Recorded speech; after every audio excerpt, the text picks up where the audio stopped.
Hello everyone, मैं से संदीप राजभर और आज के इस वीडियो में हम लोग बात करने वाले हैं DIN नंबर के बारे में। बेसिकली डायरेक्टर आइडेंटिफिकेशन नंबर बोलते हैं। Sir what is director identification number, ये होता क्या है? देखो, ये one of the most important eligibility है जब आप अपने आप को एज अ डायरेक्टर शो करने जा रहे हो। अगर आपको डायरेक्टर बनना है तो you must have a valid डिन नंबर एंड वो अप्रूव्ड डिन नंबर होना चाहिए। ठीक है, एक बार अपने स्क्रीन पे चलते हैं। देखो, ये बोलते हैं DIR3 फॉर्म। अब ये फॉर्म मिलेगा कहाँ से? फाइल्स, ये मिलेगा कहाँ से आपको? DIR3 फॉर्म MC में आप आओ, आराम से लॉगिन करो। अब लॉगिन कभी भी रजिस्टर्ड यूजर करोगी तो फॉर्म खुलेगा ही नहीं। ठीक है, registered user can not access at all any of the form. Okay, only the business user has right to access the form on V3 portal, so you have to log in as a business user first of all. Is it clear? Now next point is कि इसको file करने के लिए आपको क्या क्या document लेकर ready रहना है। आइदर डायरेक्टर एक इंडियन होगा या तो वो डायरेक्टर एक फॉरेन नेशन का होगा। अगर वो डायरेक्टर इंडियन है, सपोज इस सिचुएशन में उसको आधार कार्ड चाहिए, उसका पैन कार्ड चाहिए। एड्रेस प्रूफ के लिए कोई भी बैंक स्टेटमेंट चलेगा। DIR3 is a STP form, तो अगर आप बैंक स्टेटमेंट नहीं भी अटैच करते हो, आधार पैन भी अटैच करते हो तो भी डिन अलॉट हो जाएगा।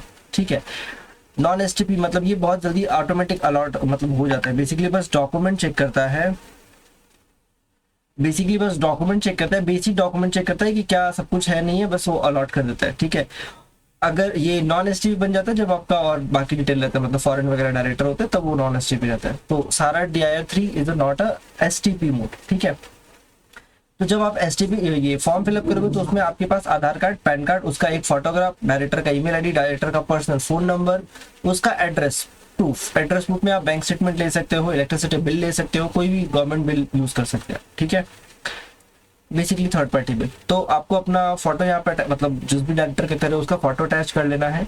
अच्छा, एक और इम्पॉर्टेंट चीज बोलना भूल गया, आपको डिजिटल सिग्नेचर सर्टिफिकेट चाहिए। DSC होना चाहिए। जिस बंदे को आप अपॉइंट कर रहे हैं उसका भी DSC आपके पास होना चाहिए। जिस कंपनी में वो बंदा एज ए डायरेक्टर अपॉइंट होगा उसका भी DSC चाहिए। क्यों बोल रहा हूँ?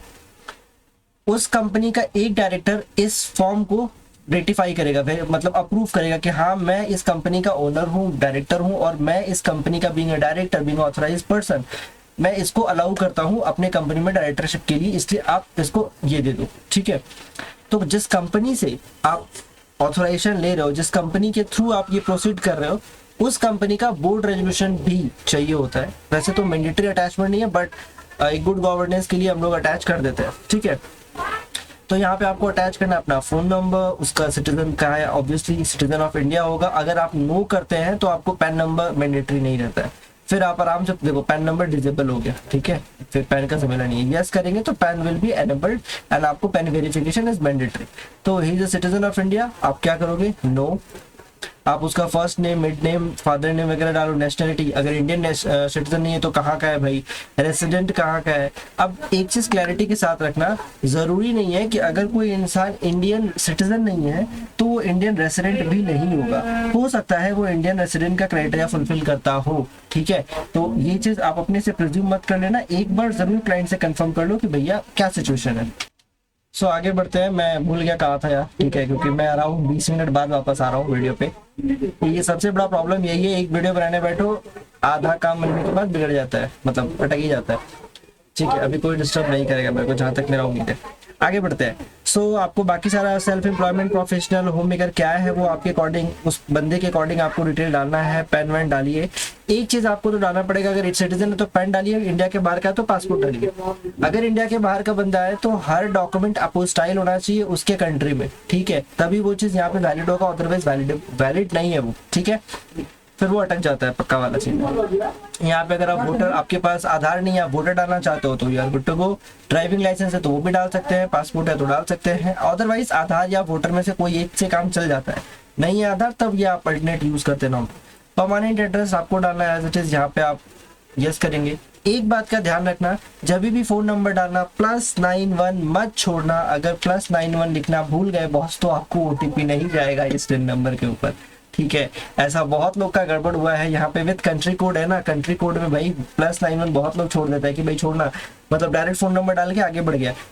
Email ID and phone number अगर गलत हो गया तो अभी का जो सिचुएशन चल रहा है V3 पोर्टल का, इतना बर्बाद सिचुएशन चल रहा है कि अब वो अगले साल जब DIR3 KYC होगा तब जाके उसका फोन नंबर या ईमेल आईडी चेंज होगा। तो आपको डिन नंबर मिलने में यहाँ कोई समस्या नहीं आएगी। अगर फोन नंबर या ईमेल आईडी गलत हो जाता है तो डिन नंबर लेने में कोई प्रॉब्लम नहीं होगा, डिन तो मिल जाएगा। लेकिन डिन बनने के बाद, मिलने के बाद जब आप उसको एज अ डायरेक्टर अपॉइंट करने जाएंगे तब डायरेक्टर का जब DSC लगेगा ना, वो आप एसोसिएट ही नहीं कर पाएंगे एज अ डायरेक्टर। तो इसीलिए यहाँ पे आप make sure phone number email ID 500 बार चेक कर ले, लिख के चेक कर ले, स्क्रीन पे लिख दे, लेकिन सही डाले, ठीक है। मेरे को ऐसा कुछ लोग फोन करके बोला भाई मेरा ये चीज मिस्टेक हो गया, मेरा ईमेल आईडी में जीमेल का स्पेलिंग गलत हो गया, कोई बोला फोन नंबर में एक वर्ड गलत हो गया। +91 तो फिर भी वो लोग एडजस्ट कर देता है, लेकिन अगर गलत हो जाता है ना फोन नंबर या ईमेल आईडी कुछ भी, तो वो चीज वो लोग रेक्टिफाई नहीं करता है। आप ROC दौड़ो, आप CRC जाओ, आप गवर्नेंस सेल में जाओ, जहां जाना चाहो, वो लोग चीज नहीं करता है, ठीक है। CRF रेज करने बोला जाएगा, लेकिन CRF आज के टाइम पे सिर्फ कंपनियों के लिए ही रेज होता है, बाकियों के लिए नहीं होता है CRF चेंज रिक्वेस्ट फॉर्म, ठीक है। तो अब वो आपके ऊपर है, ठीक है। यहाँ पे आपको एकदम ध्यान से, एकदम मतलब समझ रहे हो ना कितना ध्यान लगाना है, गुड। नेक्स्ट पेज में आपको कुछ खास नहीं करना है। नेक्स्ट पेज में आपको अटैचमेंट एंड वैलिडेशन के अंदर आपको एड्रेस प्रूफ पे मांगा जाएगा, आप आधार अटैच कर लो, दैट्स इट। एंड उसके बाद आपको जिस कंपनी में वो बंदा अपॉइंट होना चाहता है, जिस कंपनी के रेफरेंस से वो डायरेक्टर बनना चाहता है, उस कंपनी का SIN नंबर डालिए, उस कंपनी का आपको जो डायरेक्टर का आप DSC लगाइए उसका DIN नंबर डालिए, फॉर्म सबमिट करिए, डाउनलोड करिए, DSC लगाइए, अटैच करिए। यहाँ पे जब आप जैसे मेरा अगर आप DIN बना रहे हो तो मैं डायरेक्टर नहीं हूँ कंपनी में, इस सिचुएशन में मेरा जो यूजर आईडी बनेगा वो आइदर रजिस्टर्ड यूजर भी हो सकता है या फिर in business user officer in default करके भी आप यूजर आईडी बना सकते हो। आई ऑलवेज सजेस्ट कि आप बिजनेस यूजर करके अकाउंट बनाओ। रीजन इज जब आप बिजनेस यूजर करते हो तो वहाँ पे ईमेल आईडी फोन नंबर दोनों पे OTP आता है और आपको OTP वेरीफाई हो जाता है कि आपका ईमेल एंड फोन नंबर सही है। जब आप रजिस्टर्ड यूजर करते हो तो आपको ईमेल या फोन में से किसी एक की OTP से काम हो जाता है। अक्सर क्या होता है कि आप लोग क्या करते हैं कि एक OTP डालते हैं और पता चला एक गलत रह गया, तो इस सिचुएशन में यूजर आईडी डिलीट कराने में अगेन 72 घंटा का टाइम लग जाता है, ठीक है।